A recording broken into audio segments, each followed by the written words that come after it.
Hi, welcome to Alpha GS. ठीक है, तो आज जो है दिल्ली सल्तनत आरंभ करते हैं।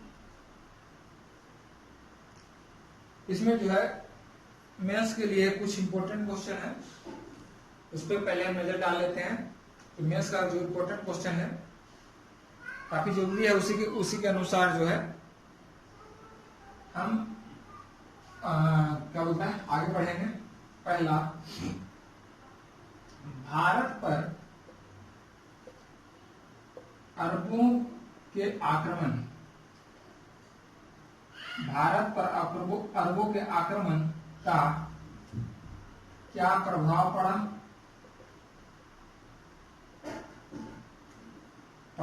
व्याख्या करें। व्याख्या करें 250 शब्दों में। दूसरा, भारत में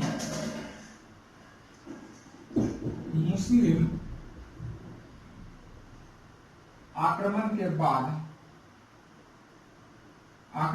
बाद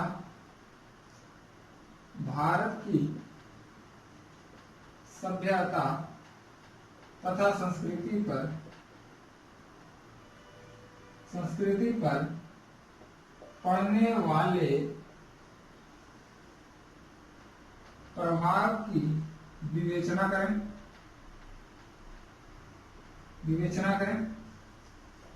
ठीक है, ये जो है दिल्ली सल्तनत के आरंभ में जो अरब आक्रमण हुआ, तुर्क आक्रमण हुआ, या इसको कहते भारत पर अरबों तथा तुर्कों, इसमें कर दो अरबों तथा तुर्कों के आक्रमण का क्या प्रभाव पड़ा, व्याख्या करें। ये दो इंपॉर्टेंट क्वेश्चन है दिल्ली सल्तनत के पहले का। यानी जब दिल्ली सल्तनत जब दिल्ली सल्तनत का आरंभ हो रहा था, तो आरंभ होने से पहले जो है भारत में मुस्लिम शासन नहीं था। तो भारत में मुस्लिम शासन नहीं था, भारत में मुस्लिम का प्रादुर्भाव नहीं हुआ था, भारत में मुसलमानों को क्या बोलते हैं नामो निशान नहीं था।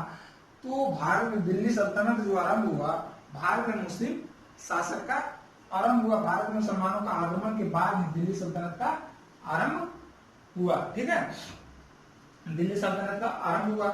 तो जो है दिल्ली सल्तनत से पढ़ने से पहले जो है भारत में हम अरबों और तुर्कों के आक्रमण के बारे में पढ़ेंगे। भारत में अरबों तथा तुर्कों के आक्रमण का जो है हुआ था, उसकी व्याख्या पढ़ेंगे तथा उसका जो प्रभाव पड़ा इस भारत पे, उसका जो है विवेचना करेंगे, उसके बारे में पढ़ेंगे। ठीक है, काफी इंपॉर्टेंट जो है, काफी दिलचस्प चैप्टर रहेगा कि जो है एक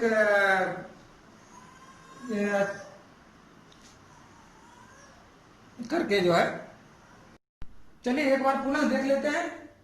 जब भारत में जो है पूरे विश्व में मुस्लिम धर्म का व्यापक हो गया, तो जो है लगभग 7वीं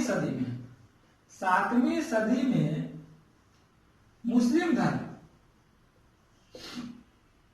जो है अपने प्रकाष्ठा पर था।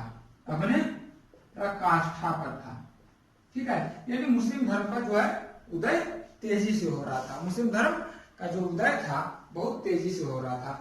और लगभग 623 ईस्वी में जब हजरत मोहम्मद की मृत्यु हो गई, तो इसके मृत्यु के 6 वर्ष के उपरांत जो है इनके उत्तराधिकारी जो है मिस्र, सीरिया, स्पेन, उत्तरी अफ्रीका, तुर्की, ईरान आदि देशों को जीत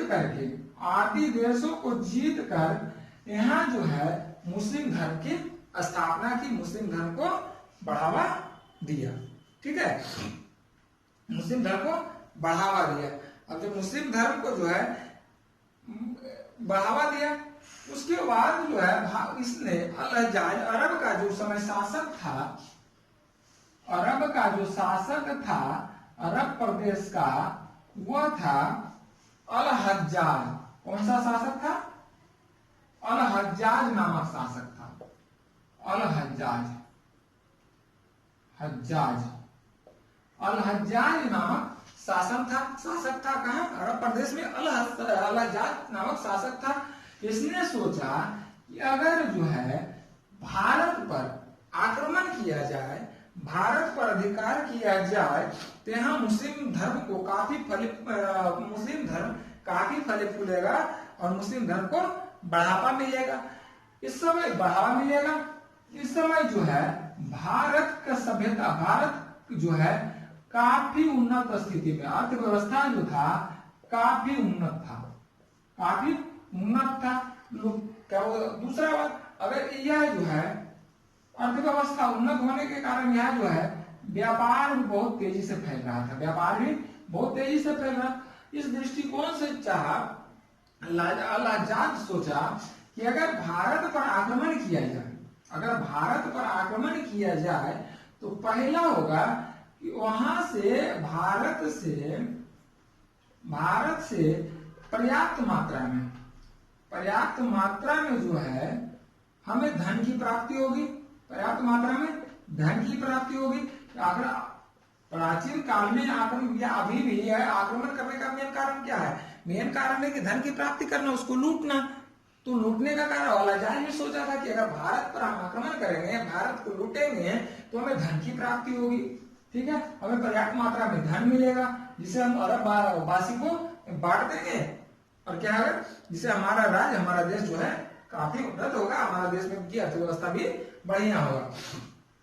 दूसरा है मुस्लिम धर्म का उदय हो चुका था, मुस्लिम धर्म का बढ़ावा चाहिए था, मुस्लिम धर्म को संरक्षण चाहिए था, जिससे अरब प्रदेश के जो राजा थे उसने संरक्षण दिया, मुस्लिम धर्म को संरक्षण दिया। और अल हज्जाज जो था मुस्लिम धर्म का मानने वाला था, तो वो सोचा भारत में मुस्लिम धर्म का प्रचार किया जाए, भारत में मुस्लिम धर्म को बढ़ावा दिया जाए। तो आक्रमण करने का जो है अल हज्जाज के आक्रमण करने का भारत में दो कारण, एक और दो, और तीसरा कारण कहा जाए तो उस समय जो था सिंध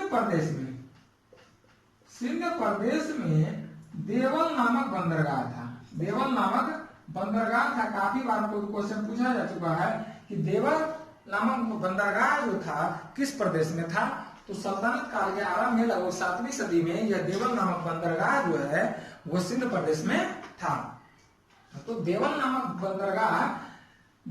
बंदरगाह से जो है अरबों का जहाज को कुछ व्यापारियों ने, कुछ डाकुओं ने लूटा था, कुछ व्यापारी के डाकुओं ने लूटा था। तो इसको दंड देने के लिए इसने रिक्वेस्ट किया, किससे रिक्वेस्ट किया? इसने जो है अरब के राजा अल हज्जाज ने रिक्वेस्ट किया देवल के राजा दाहिर से रिक्वेस्ट किया कि जो है आप उन डाकुओं को दंड दीजिए जिसने जो है हमारे जहाज को लूटा था। लेकिन राजा दाहिर जो है इसमें असमर्थता दिखाई, कहा कि नहीं, हम डाकू जो है हमसे ज्यादा तेज है, हमसे ज्यादा बलवान है, हमसे ज्यादा उसके पास एनिमेशन है आपसे, तो हम उसको दंड नहीं दे सकते हैं। तो इस दृष्टिकोण से अगर कहा जाए तो भारत पर आक्रमण करने का तीसरा कारण भी ये माना जाता है। तो अल हज्जाज जो है ये सोचा कि भारत पर आक्रमण करेंगे तो हम जो है अपने स्वार्थ के लिए 3 चीजों का सिद्धि होगा, अपने स्वार्थ की सिद्धि के लिए 3 चीजें हैं। एक है भारत से धन प्राप्त हो जाएगा, दूसरा हमारे धर्म का प्रचार हो जाएगा, और तीसरा जो है राजा दाहिर को दंड देंगे, क्योंकि उसने हमें मना किया था कि डाकुओं को दंड नहीं देंगे। तो इसमें स्वार्थ सिद्धि था। अब जो है अल हज्जाज सोच रहा था लेकिन आक्रमण नहीं किया। तो लगभग 8वीं सदी में 712 ईस्वी में, 8वीं सदी के बाद 712 ईस्वी में अल हज्जाज का दामाद एवं भतीजा जो है मोहम्मद बिन कासिम, जिसको कहते हैं मोहम्मद बिन कासिम, यह जो है 17 वर्ष की अवस्था में 17 वर्ष की अवस्था में भारत पर आक्रमण किया। 17 वर्ष की अवस्था में भारत पर आक्रमण किया। 17 वर्ष की अवस्था में भारत पर आक्रमण किया और यह जो आक्रमण था सफल आक्रमण था। यानी जो है इस समय जो आक्रमण किया वह काफी सफल हुआ, भारत से धन को लूटा, भारत में उसे धन का आगाज किया। ठीक है। और यह जो है उसके बाद यह लूटा गया और लगभग 712 से 715 तक यह भारत में रहा था। ठीक है। इस दौरान जो है कहां कहां लूटा, इस पर थोड़ा सा एक एक पॉइंट पर नजर डालेंगे। ठीक,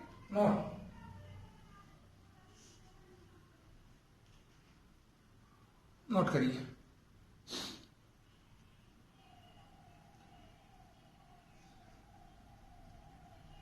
चलिए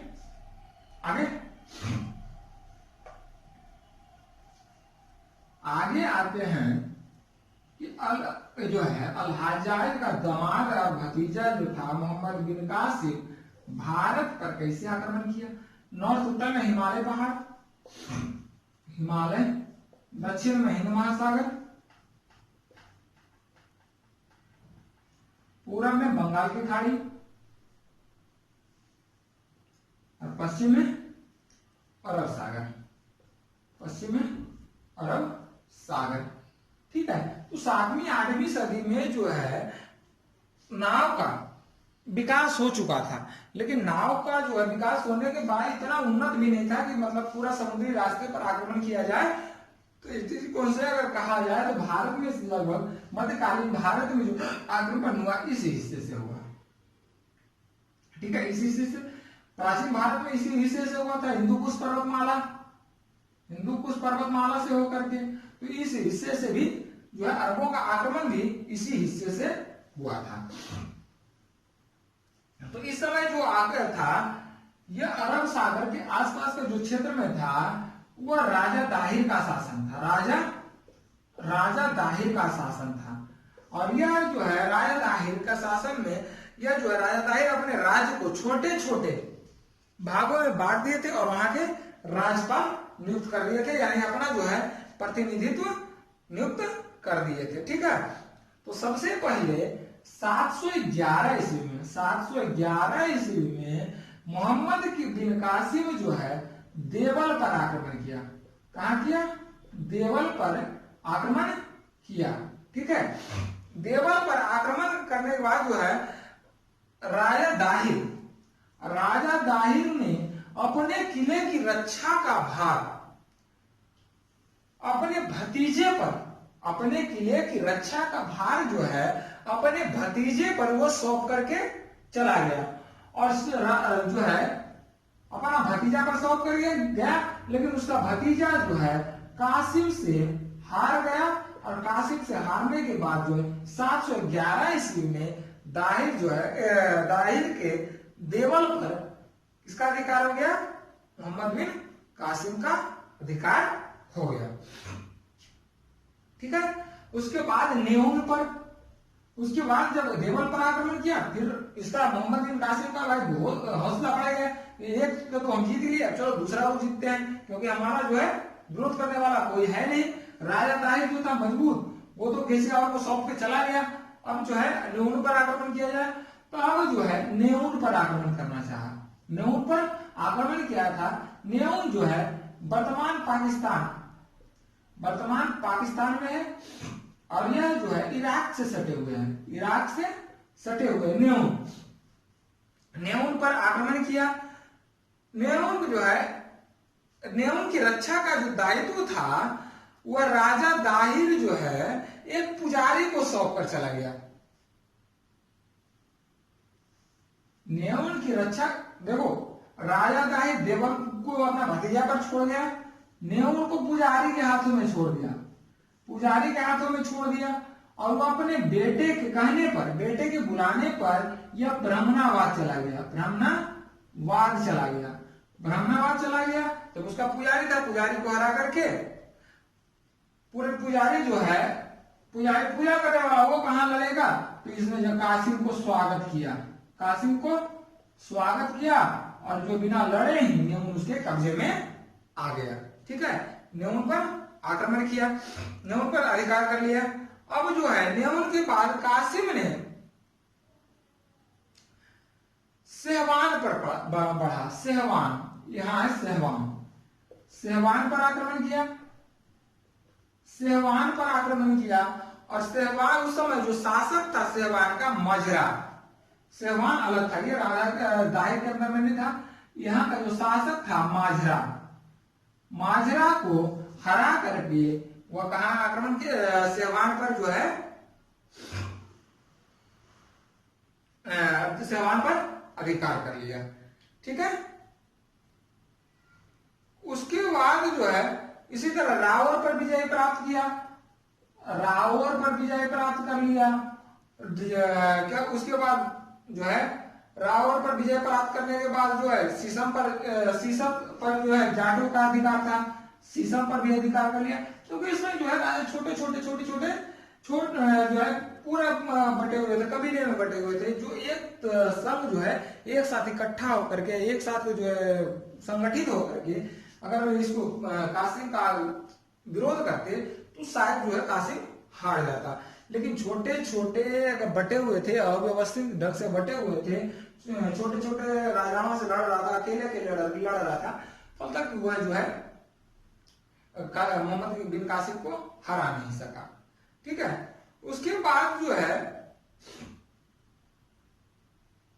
राजा दाहिर, राजा मोहम्मद बिन कासिम ब्राह्मणाबाद, उसको बुलाने पर ब्राह्मणाबाद गया था, ब्राह्मणाबाद पर आक्रमण किया, ब्राह्मणाबाद पर आक्रमण किया, जहां इसका जो है रक्षा का दायित्व राजा दाहिर के बेटे जयसिंह के हाथों में था। ब्राह्मणाबाद का रक्षा कौन कर रहा था?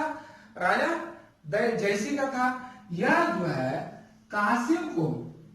कासिम से मोहम्मद बिन कासिम से बहादुरी से लड़ा, कासिम से बहादुरी के साथ लड़ा, लेकिन जो है जयसिंह को वीरगति की प्राप्ति हो गई और वह पराजित हो गया। और जो है इस पर ब्राह्मणाबाद पर किसका अधिकार हो गया? मोहम्मद बिन कासिम का अधिकार हो गया। इसमें जो है इस लड़ाई में दाहिर की दूसरी पत्नी लाडी, मोस्ट इंपोर्टेंट है, दाहिर की दूसरी पत्नी लाडी तथा दो बेटियों पर जो है मोहम्मद बिन कासिम, जिसको नाम था सूर्य देवी और परमल देवी, दोनों बेटियों का नाम याद कर लो, सूर्य देवी और परमल देवी पर किसका अधिकार हो गया?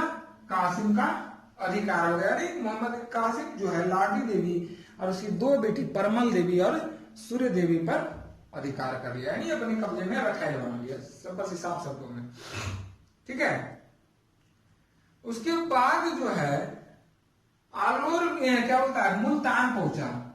आलोर विजय के बाद जो है मुल्तान पहुंचा, मुल्तान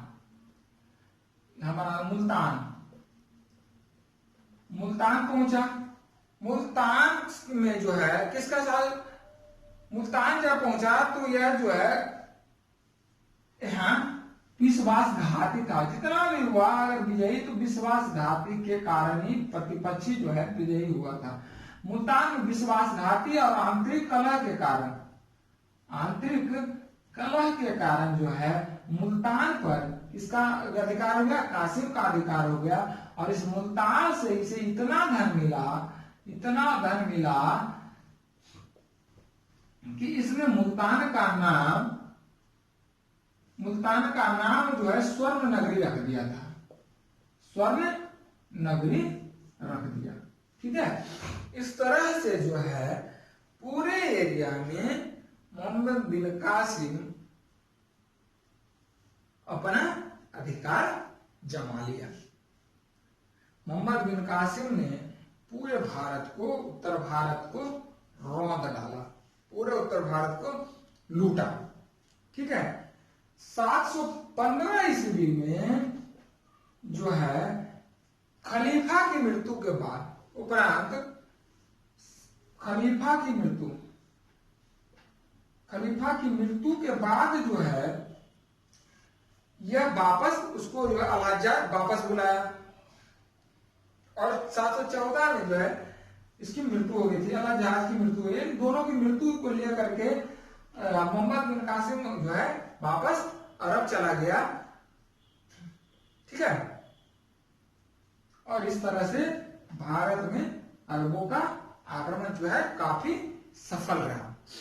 अब इस पर पड़ने वाला प्रभाव को देखते हैं। भारत में जब आक्रमण किया तो इस पर क्या प्रभाव पड़ा, कर नोट, चलिए ठीक है। अब इसके प्रभाव को देखिए। प्रभाव किस पर पड़ेगा, सभ्यता पर, दूसरा संस्कृति पर, ठीक है। सभ्यता और संस्कृति पर क्या प्रभाव पड़ा।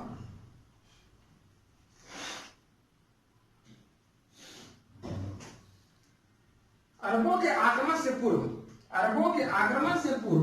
भारत में पूर्णतः सनातन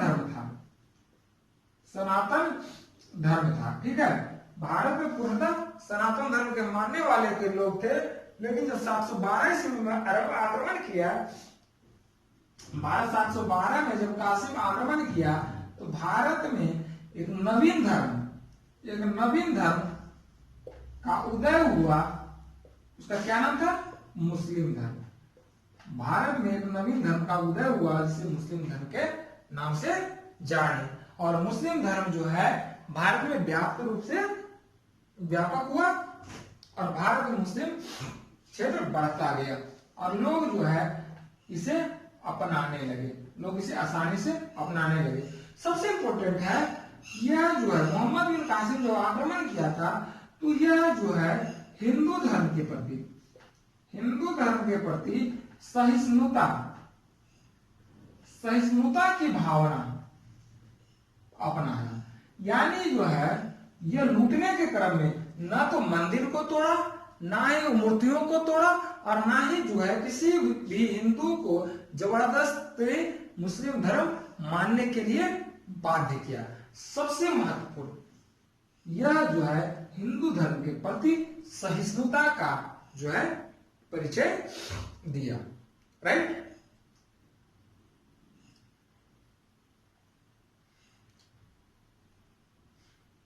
उसके बाद भारत में अरबों का आक्रमण लगभग समाप्त हो गया। अब पढ़ेंगे भारत में तुर्की आक्रमण। भारत में तुर्कों का आक्रमण, ये भी काफी महत्वपूर्ण है, ये भी काफी दिलचस्प है, ठीक है। तुर्की आक्रमण,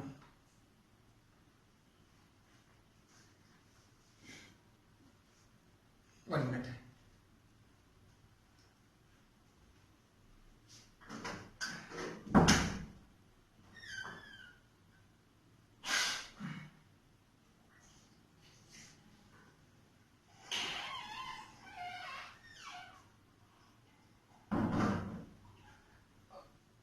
राइट, चलिए। तो भारत में अरबों के बाद जो हुआ तुर्कों का आक्रमण हुआ। अरबों के बाद किसका आक्रमण हुआ, तुर्कों का आक्रमण हुआ।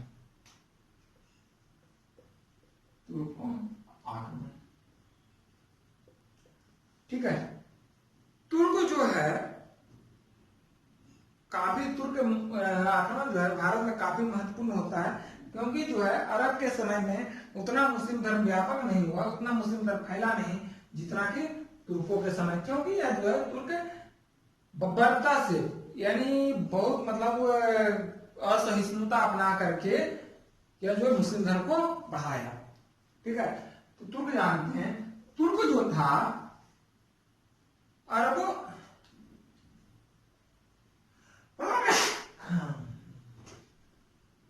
अरबों के आक्रमण के बाद जो है भारत में तुर्कों का आक्रमण का हुआ था। तो यह तुर्क जो है चीन के उत्तरी पश्चिम सीमा पर निवास करने वाला चीन के उत्तरी पश्चिम सीमा पर, चीन के उत्तरी पश्चिम सीमा पर निवास करने वाला बर्बर जाति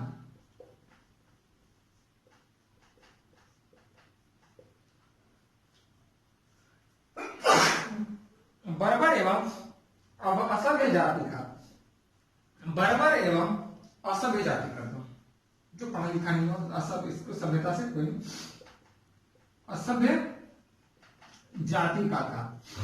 तुर्की जो है बर्बर एवं असभ्य जाति का था।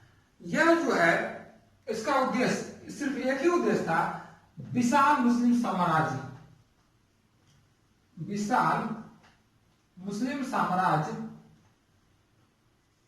की स्थापना करना। ठीक है,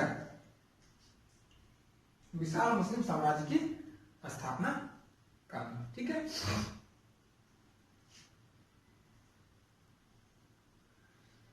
राइट। छिंका एलर्जी,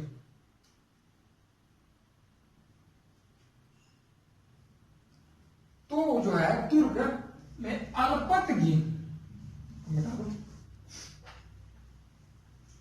अल्पतगीन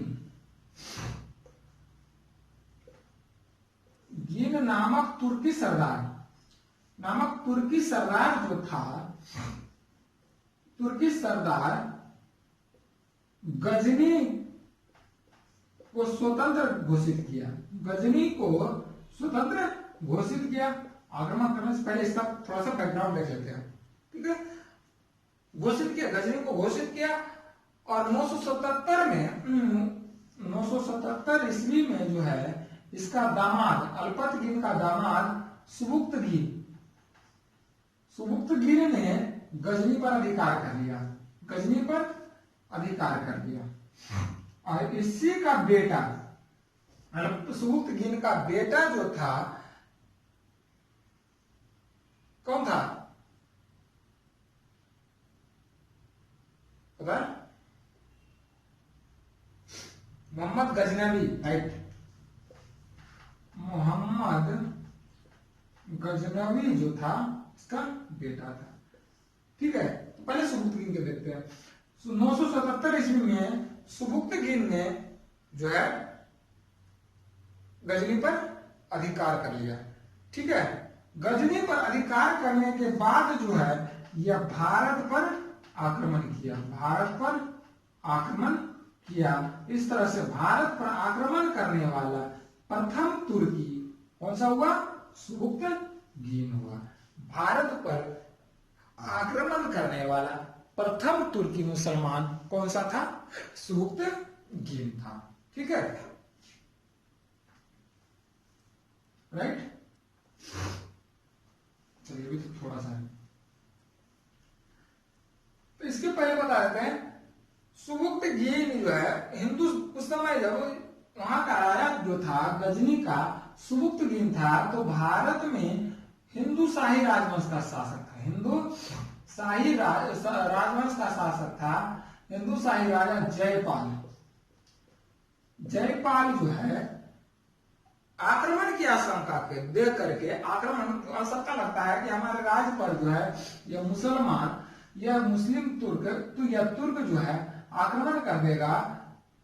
तो आक्रमण करने से पूर्व अगर हम तुर्की पर आक्रमण कर देंगे तथा अपनी ताकत को उसको दिखा देंगे कि हम तुमसे ज्यादा ताकतवर हैं, तो तुर्क जो है हम पर आक्रमण नहीं करेगा। इस उद्देश्य से जयपाल ने 2 बार आक्रमण किया, 2 बार तुर्की पर आक्रमण किया, परंतु वह असफल रहा। प्राकृतिक कारणों से असफल रहा। फलतः जयपाल जो है आक्रमण से उसका असफल रहा। अपनी असफलता से जो है नाराज होकर के, अपने असफलता से ग्लानि होकर के वह आत्महत्या कर लिया, आत्महत्या कर लिया। और जो है उसके बाद भारत में तुर्कों का आक्रमण हो गया। ठीक है,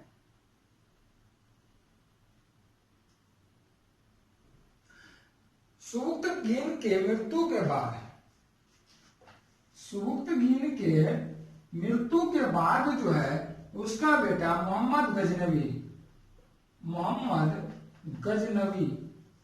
गद्दी पर बैठा। बहुत इंपॉर्टेंट है। सुबुक्तगीन के बाद जो है उसका बेटा मोहम्मद गजनवी गद्दी पर बैठा। अब गद्दी पर बैठने के बाद जो है वो सोचा कि भारत पर आक्रमण किया जाए, भारत पर आक्रमण किया जाए। तो पहला कारण, आक्रमण करने का कोई ना कोई तो उद्देश्य होगा, धन को लूटना, धन को लूटना। दूसरा, बेशकीमती मूर्तियों से उसे काफी धन मिलेगा, मंदिरों को लूटना। मंदिर का धन उसे कहां से लूटेगा? मंदिर से प्राप्त होगा, किला से प्राप्त होगा, यानी दो चीज को लूटना। तीसरा, विशाल मुस्लिम साम्राज्य की स्थापना करना, विशाल मुस्लिम साम्राज्य की स्थापना करना। तुर्की का आक्रमण का दो कारण, धन को लूटना मंदिर से और किला से। उसका जो था अरब का, सिर्फ धन को लूटना किला से, ना कि मंदिर से। बहुत इंपॉर्टेंट। अब जो है इसका जो है उसका सिर्फ मुस्लिम राज्य को स्थापना करना, इसका विशाल मुस्लिम साम्राज्य की स्थापना करना। दोनों का मोटो थोड़ा सा अलग है, ठीक है। अब जो है यह बैठा गद्दी पर, सुबुक्तगीन के बाद गद्दी पर बैठा। गद्दी पर बैठने के बाद जो है इसने यामीन उद दौला, गद्दी पर जब बैठा तो इसकी उपाधि धारण की, इसको बता दें, कोई बात नहीं। यामीन उद दौला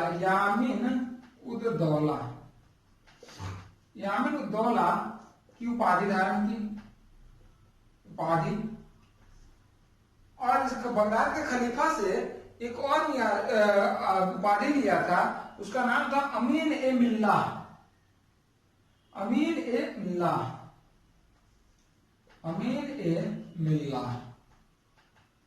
ठीक है, का उपाधि धारण करके प्रतिज्ञा किया। यह जो है जो उपाधि धारण कर रहा था बगदाद के खलीफा के पास से, तो प्रण किया था कि वह भारत पर प्रत्येक वर्ष अपने शासनकाल में प्रत्येक वर्ष आक्रमण करेगा और धन को लूटेगा तथा मुस्लिम साम्राज्य की स्थापना करेगा। इस उद्देश्य से भारत पर उसने 17 बार आक्रमण किया था। कितने बार? 17 बार आक्रमण किया था, जो है 1001 से 1026 ईस्वी तक जो टोटल 17 बार आक्रमण कर चुका था, सर्वाधिक 17 बार आक्रमण कर चुका। ठीक है। और यह आक्रमण के दौरान जो है बहुत इंपॉर्टेंट है, जिहाद का नारा दिया था। जिहाद का नारा दिया था। सबसे पहला जिहाद शब्द का जो प्रयोग हुआ था मोहम्मद गजनवी के द्वारा भारत पर आक्रमण करने के दौरान हुआ था। मोहम्मद गजनवी द्वारा भारत पर आक्रमण करने के दौरान जिहाद शब्द का प्रयोग हुआ था। ठीक। और यह जो है अपने इस आक्रमण के दौरान अपना नाम जो है बुद्ध सिकंद रखा था। बुद्ध सिकंद अर्थात जो है मूर्ति भंजक होता है, मूर्ति भंजक, मूर्तियों को तोड़ने वाला, मूर्तियों को तोड़ने वाला। ठीक है। तो बुद्ध सिकंद किसको कहा जाता था? मोहम्मद गजनवी को। उसके बाद जब आता है दिल्ली सल्तनत में सिकंदर लोदी हुआ।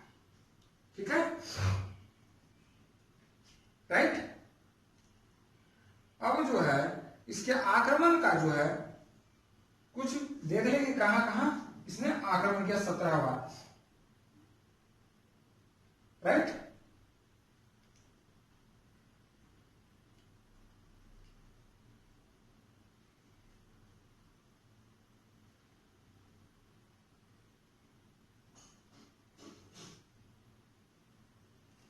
पहला आक्रमण जो किया था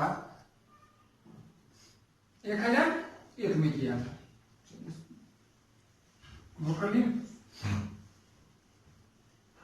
सभी आंकड़े देखें, ये उसे पीडीएफ में प्राप्त कर लेंगे।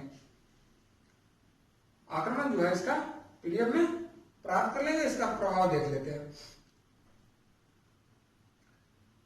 इसको पीडीएफ में भेज देंगे, क्योंकि आक्रमण जो है काफी लंबा, उसको कोई इंपॉर्टेंट ज्यादा तो है नहीं। उसको 17वां आक्रमण पढ़ लेते, ज्यादा महत्वपूर्ण है।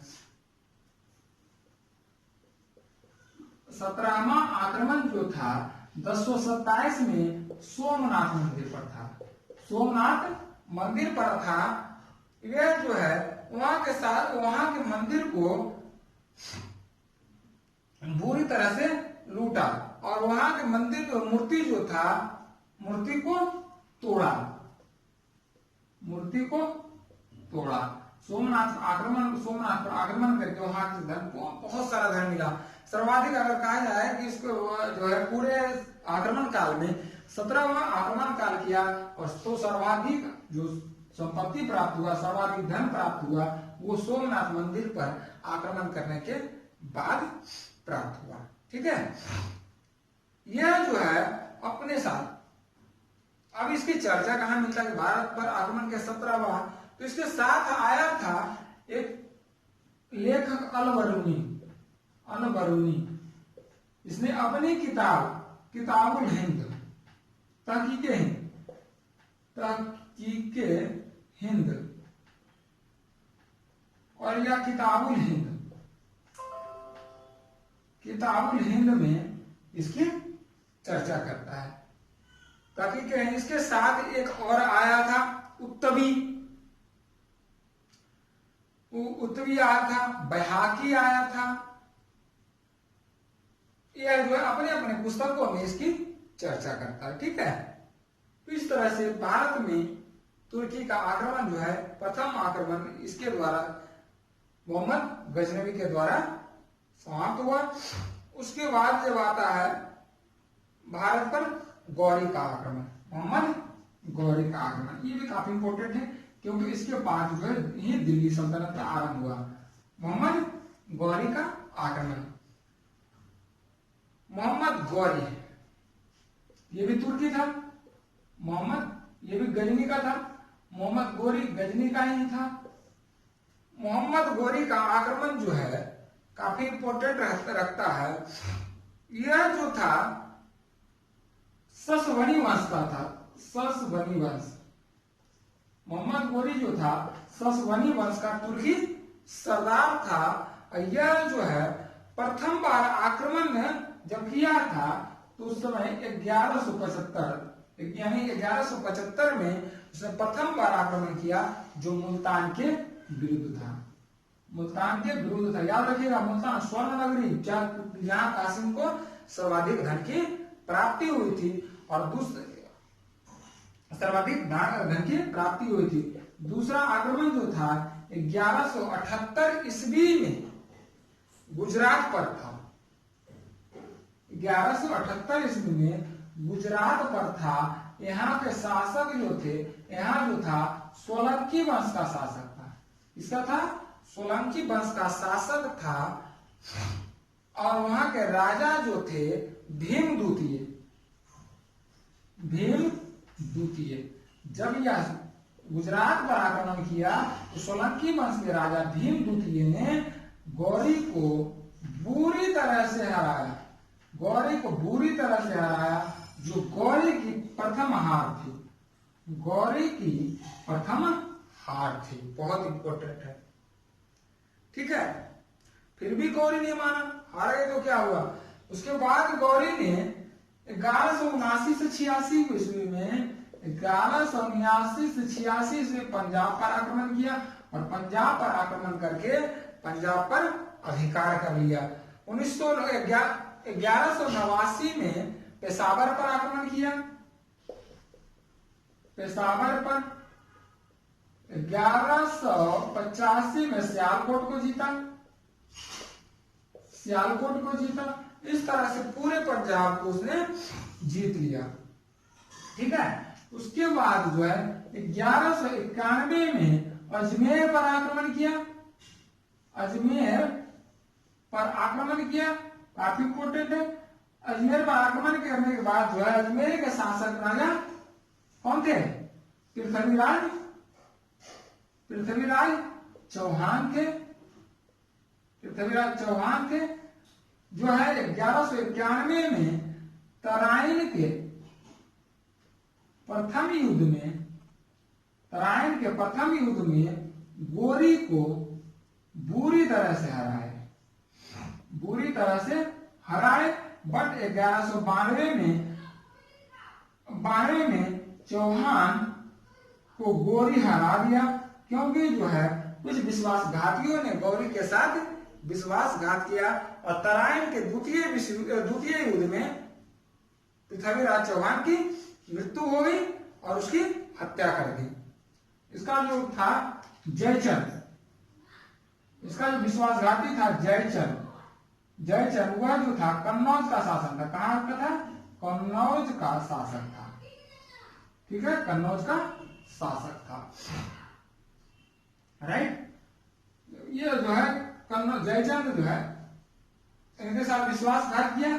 11 तो विश्वासघात किया तो क्या हो, जो है गौरी जो है इस पर भी आक्रमण कर दिया। किसके साथ? जयचंद पर आक्रमण किया। 1194 में चंदावर के युद्ध में जयचंद को हराया। जयचंद को गौरी हरा दिया। ठीक है, और इसके बाद जो है 1194 में, बहुत इंपॉर्टेंट है, 1194 में इसका जो था सेनापति, गौरी का सेनापति एवक था, किसका? गुलाम था, गुलाम और सेवक था, सेनापति था। 1194 में अजमेर में वो जीत करके जैन मंदिर पर, एक जैन मंदिर था जिसमें कुब्बत उल इस्लाम मस्जिद बनवाया और एक संस्कृत महाविद्यालय